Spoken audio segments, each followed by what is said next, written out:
Hey guys, before the video begins, I just want to say that my heart goes out to everyone and anyone in California or affected by the fires. It is truly horrific. Stay safe out there. Kind of strange that you guys voted for Deep Wood Stories today of all things. But anyway, without further ado, it's time to get comfortable and let the darkness take control. One night, sometime in August last year, my dog disappeared. I decided to go look for him in the woods that night, so I bought my shotgun, a few shells, and a flashlight. I had gotten about 30 yards into the woods when it started raining. Great. Because it was nighttime and it was so cloudy, it was abnormally dark in the forest that night. I walked along, calling out for my dog for a mile or two, when I realized I had strayed off the path and was now lost. Now I've explored these woods for almost 12 years now, and this is the only time I've ever been lost in them.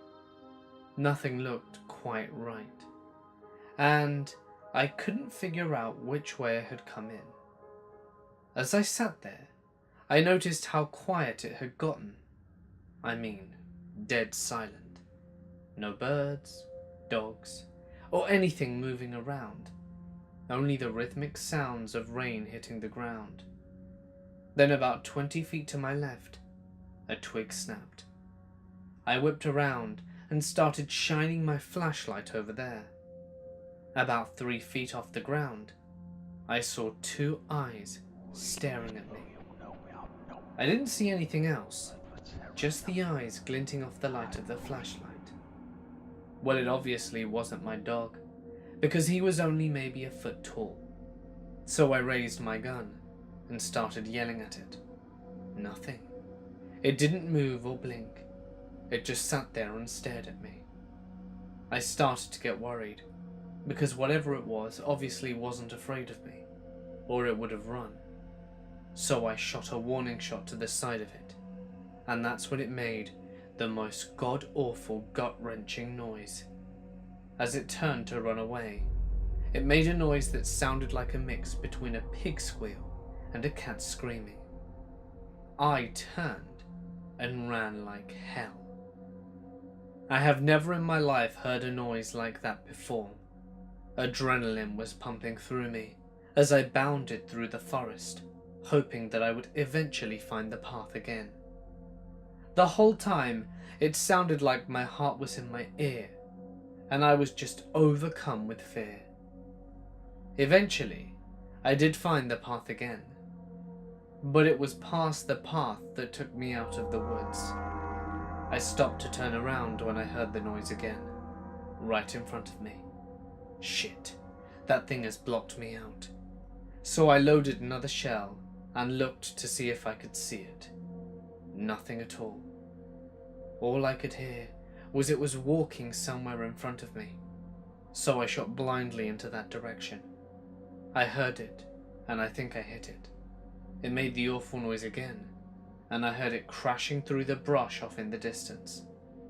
I finally managed to get out of the woods and went to get my dad. He didn't believe me and said I was just making up the story. I know what I heard and saw, and that's never happened to me again. I never saw my dog again either, which makes me think whatever was out there got him. It was my first multi-day backpacking trip.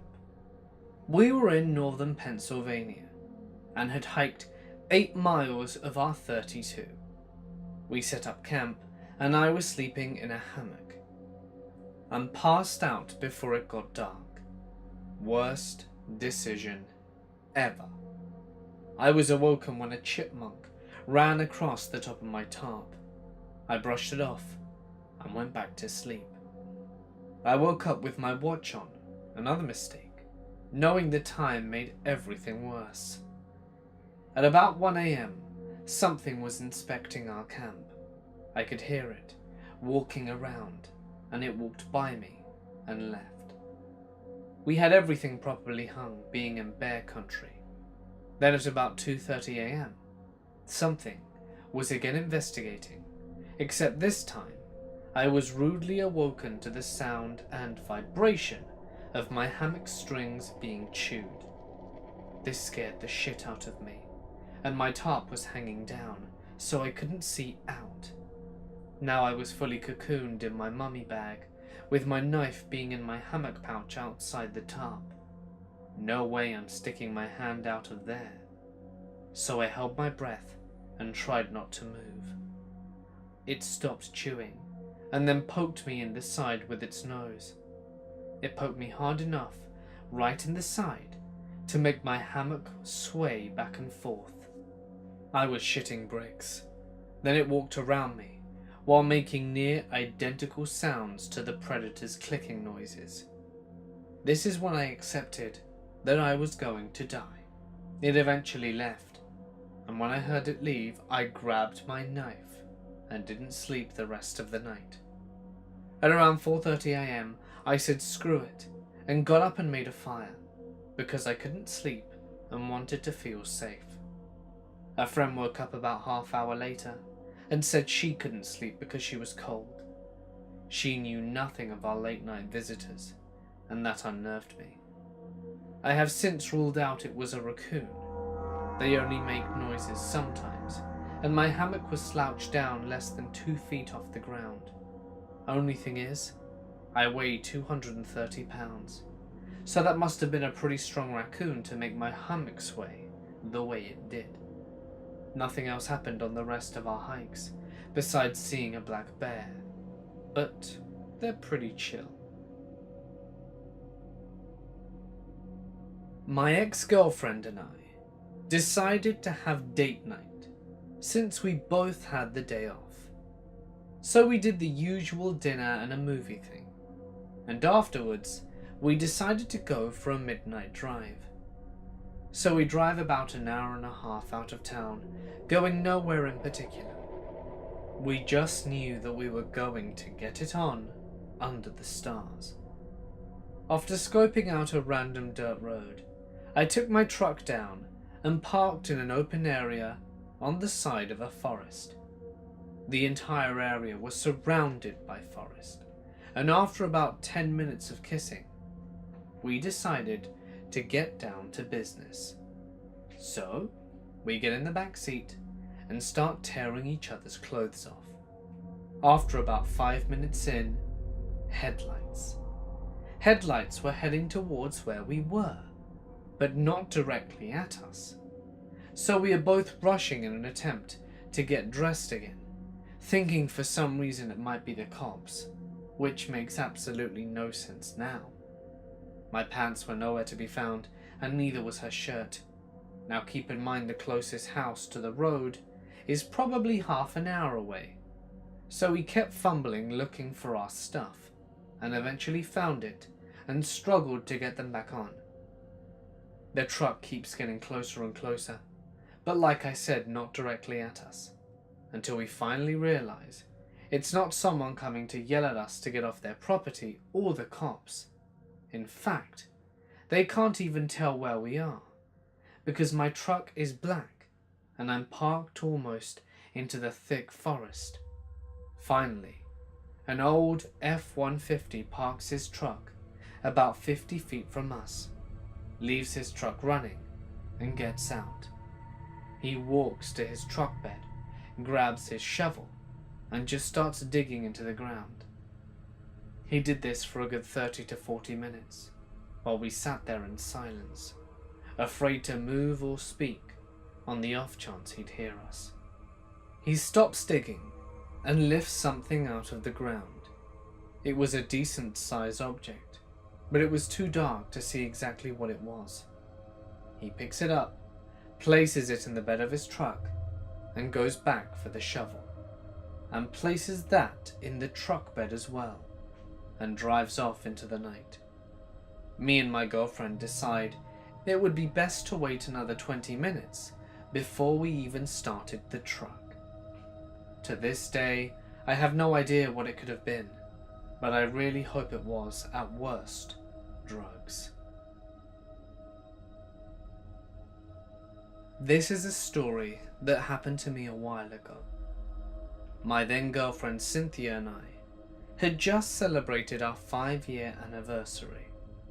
She was a workaholic, the kind of girl that left the house early to be the first person in, and who stayed late at the office to show her commitment to the company.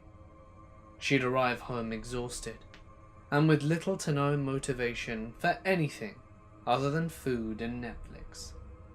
However, things hadn't always been this way. She used to be energetic, charismatic, and would relish the time we would spend together, like a child opening her presents on Christmas Day. But as our relationship progressed, her interest in me seemingly diminished all the more, leaving me wondering what I could do to try and salvage our crumbling relationship. I wasn't sure if she didn't love me as much, if at all, or if she had grown so comfortable with me around the house that she no longer felt the need to tend to me. Regardless, something needed to change. A few days after our pitiful excuse for an anniversary evening together, I decided it was time to act.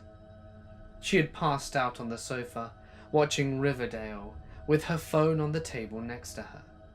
I picked it up and searched for her boss's phone number. She and I got along okay. We chatted a few times at the last company Christmas party, and I was hoping this call wouldn't be too awkward. I dialed, and after a few rings, she answered. The conversation went something to the effect of, "Hey Cynthia, what's up?" "Oh, hey, no, it's actually Clay." "Oh, is Cynthia okay?"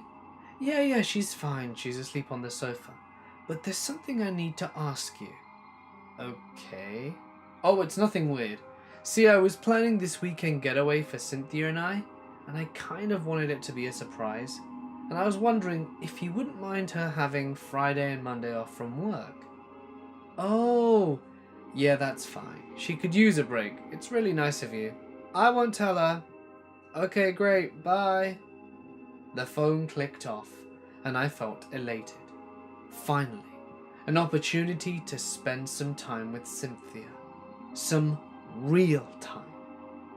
When we first started going out, we used to go camping all the time. We would love driving out to the middle of nowhere, pitch a tent, and eat junk food whilst talking into the early hours of the night. It was time to relive some of those moments, I thought. On Friday morning, her usual alarm went off at 5 a.m. And just as she was about to get groggily out of bed, I reached over and asked her where she thought she was going. She looked at me befuddled and half asleep, and I told her of the camping trip I had planned for us, and how I had called her boss to have these days off. And for the first time in what felt like years, her eyes lit up, and she smiled a wide and toothy grin as she hugged me tightly.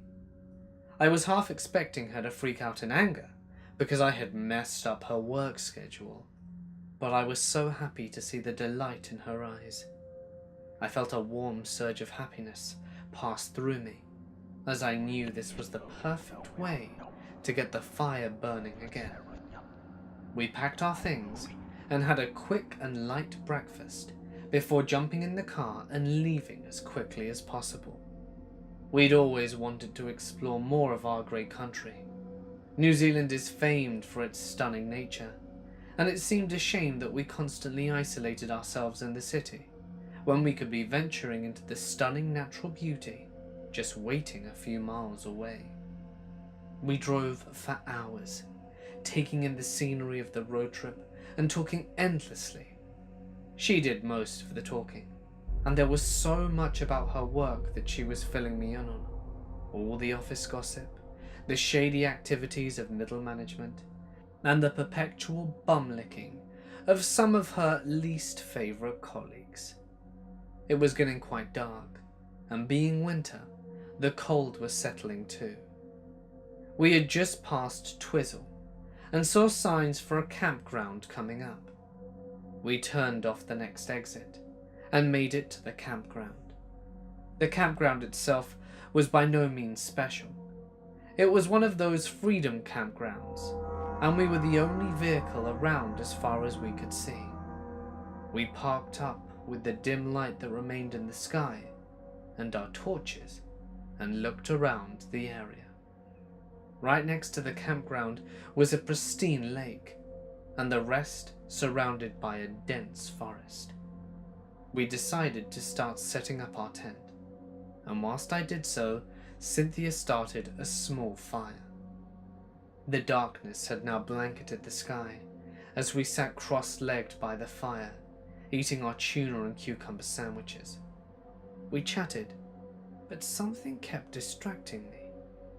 I could hear a sound from the forest, a whisper, as if someone was calling my name. I paused her halfway through her sentence and asked her to listen. Nothing. Whatever it was, maybe it was gone, if it was there at all. As the fire started to die out, we set up the blankets and sleeping bags in the tent and started to fall asleep. I found it hard to sleep though. I kept hearing something that may or may not be there. I was exhausted though. Driving will do that to you. And I just wanted to relax. Cynthia's light snoring was already very audible. She must have been very tired too. It was itching at me. The voice wouldn't go away, and it felt like it was getting closer. I didn't want to move, because I knew Cynthia would wake up the moment I started rustling my sleeping bag, and if I were to get out, she would certainly wake up and ask what's wrong. I would ruin the trip completely by frightening her if I told her I could hear voices, so I decided to stay quiet. I closed my eyes and tried to doze off. About an hour later, judging by my phone clock, there was something strange rustling around me. This woke me, and I heard the voices slightly clearer now. I couldn't make out what the voices were saying. I weren't sure if one of them was singing, and if another one was replying to the song. It was the most unusual thing. I tried to think it was an animal, but I honestly couldn't think of anything in this part that would possibly make that noise. Again, I closed my eyes and pretended it wasn't there. More time passed, and when I finally woke up, I had a look around my tent and noticed that Cynthia was gone. I immediately got up, grabbed my torch, and jolted out of the tent. I started spinning, shining the light everywhere I could, and shouting Cynthia's name very loudly. Maybe I was overreacting. Perhaps she'd just gotten up to pee, but there was no response. At this point, I started to get overwhelmed in fear. It was dark, and I couldn't hear anything. Cynthia was gone, and I didn't know what to do. I quickly ran back to the tent, grabbed my phone, and checked for service. Typical. Nothing. I slid it into my pocket and started running like a madman, shouting her name, but there was no reply. It was when I got to the water's edge that I noticed something. Movement, and my heart sank as I glided my torch over to the genesis of the movement. Cynthia was swimming in the ice-cold water. I shouted over to her, but she didn't reply. I shouted louder, and then something in her awoke, and she turned around and stopped swimming, and started to scream. I didn't know what to do, so I jumped in and was met by the icy cold water, but I didn't care. I paddled and paddled and paddled until I reached her and asked her what the hell was going on. She said she didn't remember. She said that she just remembered going to sleep and that she was here. I could see the fear on her face, and we quickly and quietly swam the way back. I'm gonna be honest, I'm glad she wasn't that far out, because I don't know if I would have made it much longer in that freezing water. She was absolutely frozen. I didn't know what to do. We left the tent with everything inside, of course grabbing her phone and stuff, and darted into the car. I put the heating on max and drove as fast as I could out of there, and we made it to a hospital. Turns out she had hypothermia. Luckily, she recovered, but after talking to her about it, she started to piece things together. She told me that as she was falling asleep, she kept hearing something. She thought it was calling her name, and when she realized she was in water, the voices had stopped. Now I personally am not a believer in the paranormal, but boy, did that spook the hell out of me. Part of me wants to think that maybe this was just all the built-up stress, but what do I know? She wasn't suicidal or anything, never has been, and wasn't depressed. She loved her job, so I have no reason to think what it was that made her do that. Or perhaps, was it something supernatural that pushed her over the edge and convinced her to go for a midnight swim? Unfortunately, after that, for various other reasons, our relationship declined beyond repair, and we stopped seeing each other shortly after. Cynthia, if you're out there, I hope you're okay. I was walking in Capitol Forest with my significant other. I stopped and went off the path to pee. As I was about to head back, I heard him calling out to me. He sounded alarmed. I thought maybe he had seen a cougar or something, and so I rushed back to the path and asked him what was up. He said that he'd heard a sound like me calling to him, but it didn't sound right, and he thought I had maybe fallen. We were on a trail with a steep ledge not far off the path, you see, and assumed that I was being crushed by something or had broken my windpipe. He added that it hadn't come from the direction that I went, so he didn't know which way to go to find me. Needless to say, I hadn't called out to him. He's pretty skeptical and didn't want to talk about the details. But I remember as I first emerged from the woods, he said, "Was that you?" before he started asking if I'd called him and I was okay. Judging from that, and the way he seemed to think I had been crushed or fallen and damaged my lungs, it seems to me the voice sounded abnormal.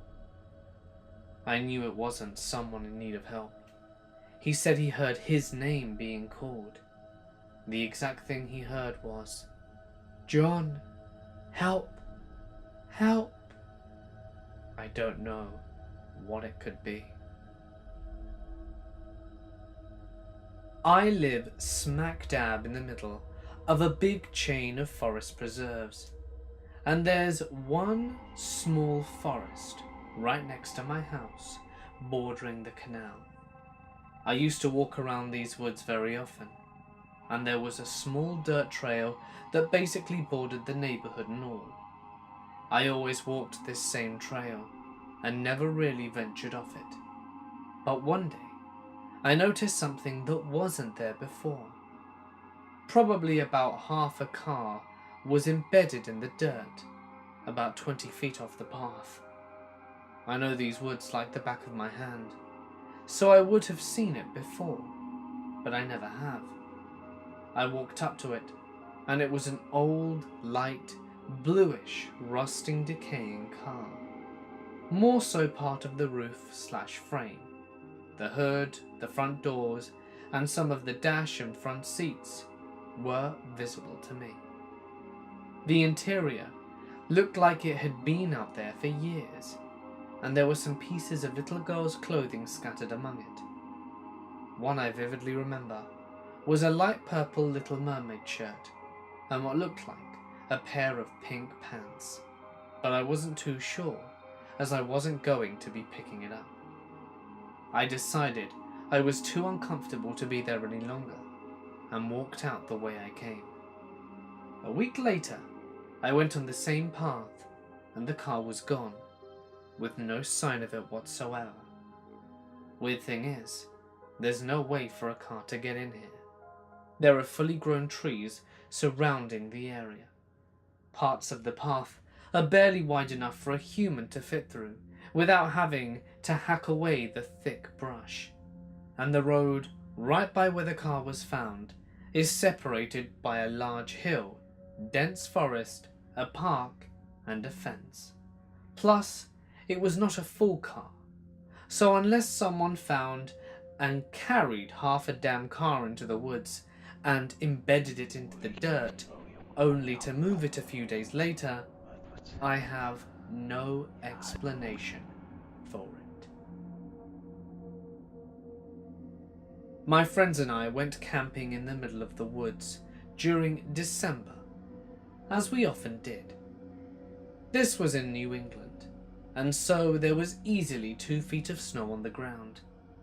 Now, we go about 2 miles down a rarely used trail, and then 2 more miles off the trail to make sure we're far away from civilization. We have never seen anyone else out there, nor any footprints even. However, the night before this incident, we saw snowshoe tracks following the footprints we made the day before, all the way to our little hidden campsite. Anyway, we had gone to bed in our giant tent, and were just chatting and generally having a good time. After a while, things quieted down, and shortly after that, there was this blood-curdling scream about 20 feet from our tent. Given how far away from everything we were, this was very odd, and given how harsh the winters were, nobody else went camping this time of year. It wasn't a human scream though. It sounded like someone was torturing a bird, like half squawk, half scream. It went on for about 5 minutes. My friends and I were frozen and had no idea what to do. After a few minutes, we gathered makeshift weapons and we charged out of the tent in pajamas in -10 degrees. We couldn't find anything, and nothing else happened that night. However, we went back to go camping again about 3 weeks later, and the whole area was burnt to the ground. We also found some rather large bones, I guessed a wolf or deer or something, inside the remains of the tent that we stored our little survival shelter. I go back every now and then, but only in the daytime and not to the same spot. Given that I have spotted other areas that were burnt nearby, I assume it's some serial arsonist. And the scream? Well, I have no idea about that. So one night after drinking a fair bit at a friend's house, I decided to go home via a shortcut, and promptly got myself lost along the way as I went along a forest path. The fact that it was during the fall and it had started to drizzle didn't make it any easier to see the solid shapes of pine trees in all direction. I was disoriented and I was lost in the forest. Then I noticed the shapes of the trees some ways ahead of me move. I couldn't hear a single thing over the rain dripping down from all the trees, and I just barely made out this shape in the forest moving in front of me. It was far longer than any animal had right to be, and I swear it was coming closer to me, because the spaces between the trees where I could see a distinct clearing were taken up by the solid shape. I lost my shit. I screamed and I ran, and I fell forwards into something. It smelled horrible, and one hand was squished into the wet warmth of it, while the other hand clenched against wet needles and cold dirt. I recognized the smell and felt blood on my hands as I withdrew it from the half-solid, half-liquid I'd fallen into. It was all over my clothes. I was quick to my feet, but disoriented. I ran, getting whipped by undergrowth, and my clothes snagged on the low stub branches of old pine. I could hear them coming after me. The shape that was in the darkness, the shape that had approached me between the trees. It was coming after me, and now I could hear it above the rain as it rushed after me. I could hear how dead branches cracked, and underbrush was pushed aside as it gained on me, and I had no idea what it was. I didn't want to know what it was. I was terrified I'd have the same fate as whatever half-digested thing I'd tripped into. In my disoriented state, I had run to the nearest edge of the forest, where a paved road was. I scrambled through the ditch and onto the road. The thing in the woods refused to follow me, and I could see the black solid shape moving between the solid trunks of pine, stretched out long between them than any animal could be, and through the darkness I could discern many legs of whatever that abominable thing was, and it prowled at the edge of the forest. I ran along the road, faster than I ever have run in my life. At home, and feeling considerably more sober, I found my clothes covered in blood and slime from whatever those still warm remains of the forest floor had been. I was walking up a steep hill in an unfamiliar part of the woods. The sky was spitting snow, covering the fallen leaves in a light blanket of white. There were remnants of a mossy rock wall to my right, and a small cliff where the land dropped 20 to 25 feet. There was another quarter-mile of dense poplar forest stretched out ahead of me. I could hear something knocking in the distance, unwind, and a low grunting and growling in the wind. I was carrying my .30-06. I brought the rifle up to eye level, so that I could use the scope to try and determine the source of the auditory disturbance. Squinting through the scope, I could see a deer with its head down, and its antlers attached to something dark and red. It was trying to back away from the red mass. I panned a little further, and saw what the deer was backing away from. The white-tailed deer rut season usually peaks around the middle of November. This is when the males compete against the other bucks for a doe. It's also the middle of deer hunting season. The deer through my scope was attached to another set of antlers. Those antlers were attached to a head and a neck, and not much else. With my scope, I followed the red trail through the snow. I found the origins of the grunts and growls. A large black bear was feasting upon the dead deer, which had undoubtedly broken its neck fighting the other deer when their horns became locked together, and the black bear likely took advantage of the situation to fill up before hibernation. I watched the bear eat, and the deer frantically back away as best it could. I noticed the victorious deer had a few puncture wounds and wore a necklace of dried blood. I didn't think he'd live long enough to see another sunrise, let alone to make another Bambi. I wanted to leave the area as quickly as I could, and let nature take its course before I became an immediate part of the equation.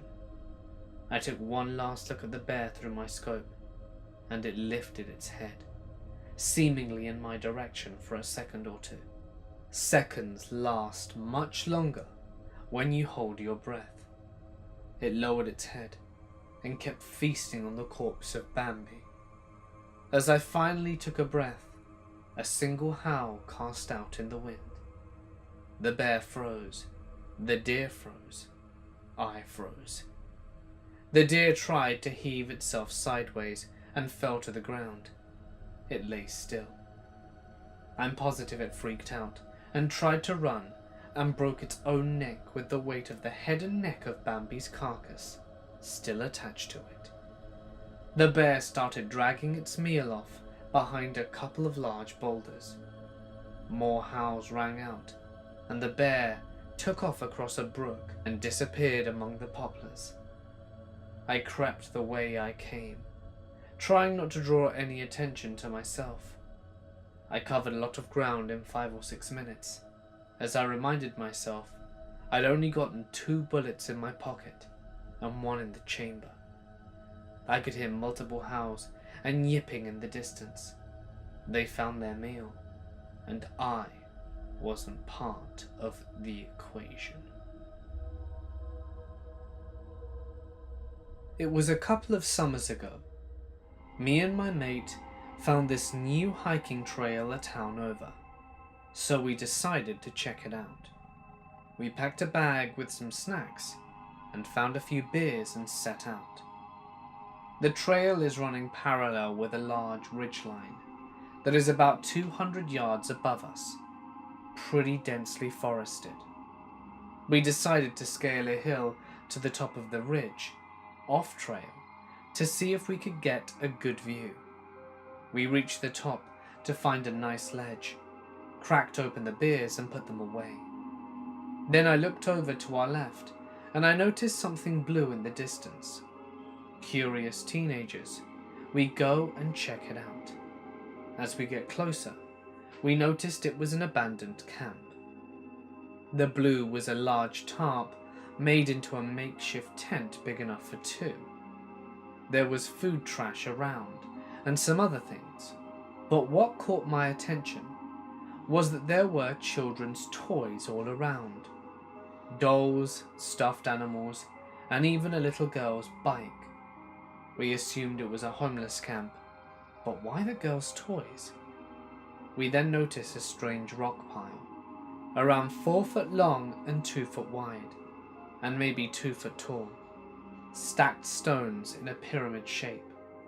It was neatly placed and deliberately stacked in that fashion. Someone took their time making this, but then the stones continued beneath the surface in the same fashion. As I'm pulling the rocks out, it committed down about another foot. We were speculating what it could be in a puzzled state, maybe cash or something. Then I look up, and my friend says, "Bike, toys, what if it's the little girl's body?" He went pale, and I said I don't want to find out. We recovered the supposed remains and hiked down. I still wonder if I kept digging, if I would have found a missing little girl. My friends and I had this habit of playing in the woods, grabbing up sticks and reenacting the last episode of the Dartaganon anime, which we were all watching at the time, 1989 to 1990. That day, it had been a particularly long scene, with a lot of running, shouting, and many, many dead. So we were in the deeper part of the woods, but no problem. I mean, we aren't afraid of anything at that age. Then Tom pointed out a large old tree, and all 5 of us got that sparkle in our eyes as we dropped the wooden sticks. There was a cabin up there, perching at an easy-to-climb height. We were 3 boys and 2 girls, so Jeffrey made his way up first. There was no ladder, but we managed to climb up the tree's shape, as it was quite easy.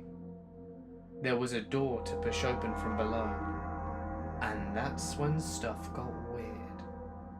Jeffrey pushed and felt something fall down from the door, followed by the sound of someone hurting. It was a long, drawn-out sound, and very loud. Sure enough, we all dropped to the ground and ran home. Curiosity, though, and the wild imagination of us children, made us spend a night planning vigorously on how to counter the evil. The next day after school, we searched the woods for 2 hours until we found the cabin. We were armed and prepared with a flashlight and broad sticks and band-aids in case someone got harmed. And Mike was staying a bit behind so he could run fast and fetch help if need be, and who had marked trees with red wool and string to make it faster. This time, Tom went in first, followed by Sophia and Jeffrey, and then me. One after another, we climbed in. There was nothing in the cabin but a blanket and a sprinkle of blood near one of the windows. There was nothing in or near the door. And so, an entire summer-spring season made us return almost daily to inquire what had made the horrible noise, without ever finding out. Today, of course, I think it must have been some sort of animal, perhaps taking refuge from another. But as children, we all thought it was some wounded thief hiding after a robbery. We searched the whole woods further for a body of sorts, but never found anything. And the blood was just drops. They could have been from a bird or mouse or whatever. But it always left me wondering. I was working in the middle of 40 acres of the forest in the middle of nowhere, cutting firewood. No roads, no houses, no people for miles. Nothing but trees, bugs, woodland creatures, and me. I stopped my chainsaw to take a break. In that first second of silence, I hear a ringtone go off in the forest. The ringtone is a remixed version of Lady Gaga's Poker Face. The ringtone stopped quickly and abruptly, and then nothing. No sound, no movement. I called out, "Hello? Lady Gaga? Poker Face?" Clearly someone was in the woods watching me, but would not make themselves known to me. I figured that I could freak the hell out and run back to civilization, or I could just laugh it off. I take a quick evaluation of things. I have a chainsaw, and they have Lady Gaga, if it comes to a fight to the death. I like my odds. So I laughed, bolted out a few off-key lines of Poker Face, and yelled out a few salutations to my voyager in the woods, and went on with the business of cutting firewood. To this day, I'm 80% sure it was a person with a cell phone. The other 20% thinks the forest is haunted by a teenage girl who died in 2009. Hey guys, it's Mort here, and thank you so much for listening. I hope you enjoyed tonight's video, and if you did, don't forget to drop a like and leave a comment with your thoughts. Also, heads up, my good friend Briefcase is unfortunately not feeling all that great. However, I am, and he asked me to help him over on his channel and narrate his latest video, which I did. It is a really good story, one I'd never heard of, and honestly, I'm not sure how no one else has covered it, because I checked. Seriously creepy story. It's one I'm sure all of you will really like. Again, I've narrated it, so it's well worth having a listen to. Consider it the spiritual succession of this video. I'll leave the link in the description and in the end cards, so click one of those and I'll see you over there.